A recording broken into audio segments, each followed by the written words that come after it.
আসসালামু আলাইকুম প্রিয় শিক্ষার্থীরা, আশা করি তোমরা সবাই অনেক ভালো আছো। আজকে আমি যে বিষয়টি নিয়ে আলোচনা করব সেটি হচ্ছে কে আর্টস নেবে, কেন নেবে এবং আর্টস নেওয়ার আগে কি কি জানতে হবে। তো তোমরা যারা বর্তমানে ক্লাস 9-এ আছো বা যারা 8-এ আছো তাদের জন্য আজকের ভিডিও। এই ভিডিওতে তোমরা জানতে পারবে যে 9-এ তোমরা কোন বিষয়ে কোন বিভাগটি নেবে, সায়েন্স নেবে নাকি আর্টস নেবে নাকি কমার্স নেবে। তো এর মধ্য থেকে এই তিনটা বিভাগের মধ্যে থেকে আজকের আলোচনা, এই ভিডিওর আলোচনা হচ্ছে আর্টস নিয়ে। এর আগে একটু আগে আমি ভিডিও আপলোড করেছি, সেখানে সায়েন্স নিয়ে বলেছি। যারা সায়েন্স নেবে তাদের জন্য ওই ভিডিওটা, আর এই ভিডিওটা হচ্ছে যারা আর্টস নেবে।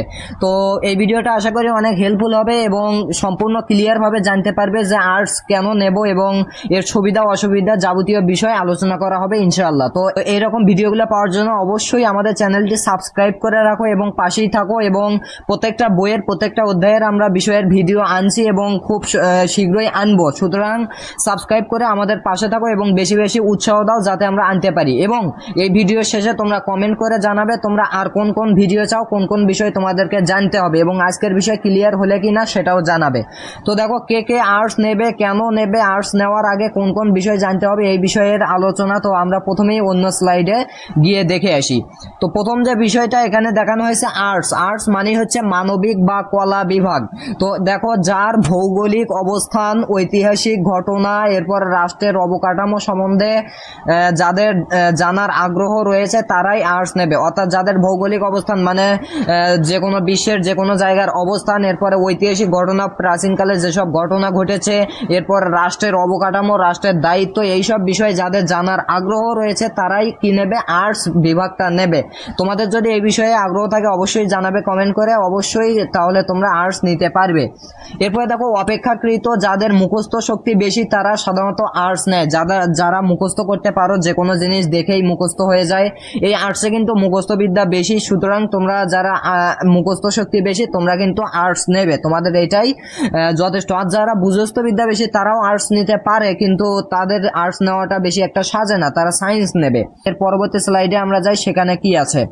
তো দেখো এখানে আর্টস বিভাগ অন্যান্য বিভাগ থেকে ভিন্ন এবং সহজ। আর্টস বিভাগ অন্যান্য বিভাগ বলতে বোঝানো হচ্ছে সায়েন্স এবং কমার্স, এই দুইটা বিভাগ থেকে আর্টস বিভাগটা একটু ভিন্ন ধরনের এবং একটু সহজ। এরপরে দেখো আর্টস বিভাগে বুঝস্থ বিদ্যার চেয়ে মুখস্থ বিদ্যাকে বেশি প্রাধান্য দেওয়া হয়। যে কোনো কিছু বোঝার চেয়ে মুখস্থ প্রাধান্য দেওয়া হয়, কেননা এখানে মনে রাখতে হয়, যার কারণে তোমাদেরকে মুখস্থ করতে হবে।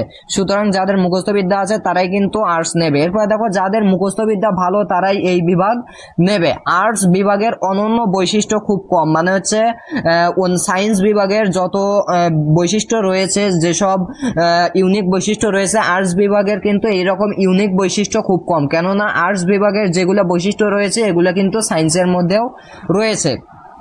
তো এর পরবর্তী আমরা স্লাইডে চলে যাই। এর পরবর্তী স্লাইডে দেখো বলা হয়েছে এ গেল আর্টস বিভাগের কিছু প্রাথমিক আলোচনা।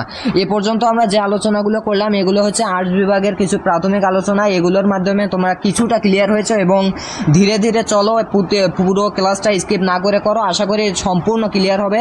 তো দেখো এখন আমরা মূল আলোচনায় চলে যাব। মূল আলোচনায় এখন চলে যাব যে আর্টস নেবে নাকি কমার্স নেবে নাকি সায়েন্স নেবে বা কেন নেবে। বাট মূল আলোচনায় যাওয়ার আগে, মূল আলোচনায় প্রবেশ করার আগে তোমাদের কাছে আমার অনুরোধ, এবং দয়া করে তোমরা আমার চ্যানেলটি সাবস্ক্রাইব করে বেল বাটনটি অন করে দাও পরবর্তী ভিডিওর জন্য। তো এখন আমরা মেইন আলোচনায় বা মূল আলোচনায় চলে যাচ্ছি। তো দেখো প্রথম যে বিষয়টা আর্টস নেয়ার ক্ষেত্রে সেটি হচ্ছে আর্টস নিতে গেলে যেসব সাবজেক্টের উপর ভালো ধারণা থাকতে হবে। অর্থাৎ তুমি আর্টস নেবা ঠিক আছে, কিন্তু কিছু বিষয় রয়েছে, কিছু সাবজেক্ট রয়েছে যেগুলো আর্টস নিতে গেলে এই সাবজেক্টগুলো অবশ্যই ভালো ধারণা থাকতে হবে। দেখো এখানে 4টি বিষয় সেই রকম দেয়া হয়েছে, এই 4টি বিষয়ে অবশ্যই ধারণা থাকতে হবে। নাম্বার 1 হচ্ছে অর্থনীতি, নাম্বার 2 হচ্ছে পৌরনীতি। অর্থাৎ এই অর্থনীতি পৌরনীতির মধ্যে কিন্তু যে কোনো একটা নিতে হয়, যাই হোক এই সম্পর্কে ধারণা থাকতে হবে। তৃতীয় যে বিষয় সেটা হচ্ছে ইতিহাস সম্পর্কে ধারণা থাকতে হবে। চতুর্থ বিষয় ভূগোল সম্পর্কেও ধারণা থাকতে হবে। এই 4টি বিষয়ে তোমাদেরকে অবশ্যই ধারণা রাখতে হবে, তাহলেই তোমরা আর্টস নিতে পারবে। যাদের নাই তারাও নিতে পারবে, কিন্তু একটু সমস্যা প্রবলেম হবে। তো এর পরবর্তী যে বিষয় সেটি হচ্ছে দ্বিতীয় সুবিধা। এখন আমরা জানবো আর্টস নেওয়ার কি কি সুবিধা রয়েছে। প্রথম যে সুবিধা, অপেক্ষাকৃত কম স্টাডি। সায়েন্স, কমার্স এগুলোতে একটু বেশি স্টাডি করতে হয়, বেশি পড়াশোনা করতে হয়, কিন্তু আর্টসে একটু কম স্টাডি করতে হয়। এরপরে দেখো কম প্রতিযোগিতা, অর্থাৎ আর্টস কিন্তু খুব বেশি ছাত্রছাত্রী নেয় না দেশের, যার কারণে প্রতিযোগী কম হয় এবং প্রতিযোগিতা কম হয়। এটা হচ্ছে সুবিধা আর্টস নেওয়ার ক্ষেত্রে। এরপরে ভার্সিটিতে ভর্তির সুযোগ, যেহেতু প্রতিযোগিতা কম, ভার্সিটিতে আর্টসের যেগুলো সিট রয়েছে সেখানে কিন্তু ভর্তির সুবিধা খুব বেশি, তোমরা খুব সহজেই সেখানে ভর্তি হতে পারো। যাদের ভার্সিটিতে পড়ার স্বপ্ন রয়েছে তারা অবশ্যই আর্টস নিতে পারো। এরপর দেখো ব্যয় সাশ্রয়ী, অর্থাৎ এই আর্টস পড়াটা একটু ব্যয় সাশ্রয়ী, এখানে সাশ্রয় হয়। এবং সায়েন্সে একটু ব্যয় বহুল হয়, সেখানে একটু ব্যয় বেশি হয়, কিন্তু আর্টসে একটু ব্যয় কম। তো এগুলো হচ্ছে আর্টসের সুবিধা। এরপরে যাচ্ছি আর্টসের অসুবিধা নিয়ে। তো দেখো আর্টসের অসুবিধা হচ্ছে মেডিকেল এবং ইঞ্জিনিয়ারিং, দুইটা লাইন আমি লিখে রাখছি। এই দুইটা বলতে বোঝানো হচ্ছে যে আর্টস যারা নেবে তারা কিন্তু কোনোদিন মেডিকেলে এবং ইঞ্জিনিয়ারিং এ ভর্তি হতে পারবে না বা পরীক্ষাও দিতে পারবে না। অর্থাৎ তাদের স্বপ্ন শুধুমাত্র ভার্সিটির ক্ষেত্রে মেডিকেল এবং ইঞ্জিনিয়ারিং নয়। এর আগের ভিডিওতে আমি দেখিয়েছি যারা সায়েন্স নেবে তারা মেডিকেল, ইঞ্জিনিয়ারিং, ভার্সিটির সব বিষয়ই পাবে। যারা আর্টস নেবে তারা কিন্তু মেডিকেল এবং ইঞ্জিনিয়ারিং এই দুইটা সেক্টর পাবে না, তারা শুধুমাত্র ভার্সিটি পাবে। এরপরে দেখো এর আরেকটা অসুবিধা হচ্ছে এসএসসি যদি তোমরা আর্টস নাও তাহলে এইচএসসি তে তারা বিভাগ পরিবর্তন করে সায়েন্সে যেতে পারবে না। অর্থাৎ তুমি যদি আর্টস নাও এবং এইচএসসি তে গিয়ে চিন্তা করো যে আমাকে সায়েন্স নিতে হবে, সেক্ষেত্রে কিন্তু তুমি পারবা না, তুমি সায়েন্স নিতে পারবা না যদি এসএসসি আর্টস থাকে। আর যদি এসএসসি সায়েন্স থাকতো তাহলে কিন্তু বিভাগ পরিবর্তন করতে পারতে, এইচএসসি তে গিয়ে তুমি আর্টস, কমার্স যে কোনো বিভাগ নিতে পারতে। তো এইটা হচ্ছে আর্টসের আরেকটা অসুবিধা। এরপর দেখো আর্টসের কর্মক্ষেত্র নির্দিষ্ট, আর্টসের যদিও অনেক কর্মক্ষেত্র রয়েছে তবে এই মেডিকেল এবং ইঞ্জিনিয়ারিং বাদ হওয়ায় তাদের কিন্তু কর্মক্ষেত্র একটু নির্দিষ্ট, তাদের কর্মক্ষেত্র খুব কম। তো এর পরবর্তী পৃষ্ঠায় যদি আমরা চলে যাই, দেখো এর পরবর্তী পৃষ্ঠায় বলা হয়েছে আর্টসের ক্ষেত্রে যে সকল বিষয় রয়েছে, অর্থাৎ আর্টসের ক্ষেত্রে যেসব বিষয় পড়তে হবে বা যে বইগুলো পড়তে হবে সবগুলো বই এখানে দেওয়া হয়েছে। তার মধ্যে এই বইগুলো তিন প্রকার, একটা হচ্ছে বাধ্যতামূলক বই, ঐচ্ছিক বই আর চতুর্থ বিষয়। এই তিন প্রকার বইয়ের মধ্যে কিন্তু আর্টস রয়েছে। তো বাধ্যতামূলক বইয়ের মধ্যে রয়েছে বাংলা প্রথম, বাংলা দ্বিতীয়, ইংরেজি প্রথম, ইংরেজি দ্বিতীয়, সাধারণ গণিত, ইসলাম শিক্ষা, আইসিটি। অর্থাৎ এই বিষয়গুলো কিন্তু সায়েন্স, আর্টস, কমার্স যেই হয় না কেন তাকে অবশ্যই এইগুলো পড়তে হবে।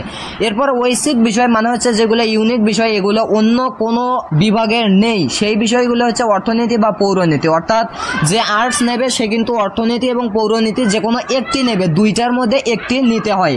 এরপরে দেখো ইতিহাস কিন্তু এই আর্টসের একটা অনন্য সাবজেক্ট, এটা অন্য কোনো বিভাগে নেই। এরপরে ভূগোল, সাধারণ বিজ্ঞান, এই কয়টা হচ্ছে ঐচ্ছিক বিষয়। এরপর চতুর্থ বিষয় হচ্ছে কৃষি শিক্ষা, গার্হস্থ্য অর্থনীতি। অর্থাৎ যারা চতুর্থ, ফোর্থ সাবজেক্ট নেবে আর্টসে পড়ে তারা কিন্তু অবশ্যই কৃষি শিক্ষা নেবে। আর যারা মেয়েরা কিন্তু ইচ্ছা করলে গার্হস্থ্য অর্থনীতিও নিতে পারে। তো আশা করি তোমরা সম্পূর্ণ ক্লিয়ার হয়েছো যে সবগুলো বই কি কি এবং আর্টস তোমরা নেবে কি না, সবগুলো সুবিধা অসুবিধা বুঝতে পেরেছো। অবশ্যই কমেন্ট করে জানাবে যে ভাইয়া আমি আর্টস নিতে চাই, তাহলে তুমি নিতে পারো। এবং যদি বলো যে না আর্টস খুব বেশি ভালো হলো না, সায়েন্স নিতে চাই, অবশ্যই সায়েন্স নিতে পারো, তোমার উপর এখন নির্ভর করবে। এবং আমি কিন্তু সায়েন্স আর্টস দুটো বিষয়ই বলেছি, এর আগের ভিডিওতে সায়েন্স সম্পর্কে বিস্তারিত এবং এই ভিডিওতে আর্টস সম্পর্কে বিস্তারিত বললাম। আশা করি ক্লিয়ার কাট ধারণা পেয়েছো। তো এখন এই সবগুলো বিষয়ের প্রতি আমাদের এই চ্যানেলে অবশ্যই প্রত্যেকটা অধ্যায়ের প্রত্যেকটা পড়া আসবে এবং তোমরা চাইলেই সাবস্ক্রাইব করে রাখতে পারো পরবর্তী ভিডিওর জন্য। আজকে এই পর্যন্তই রাখছি, আল্লাহ হাফেজ।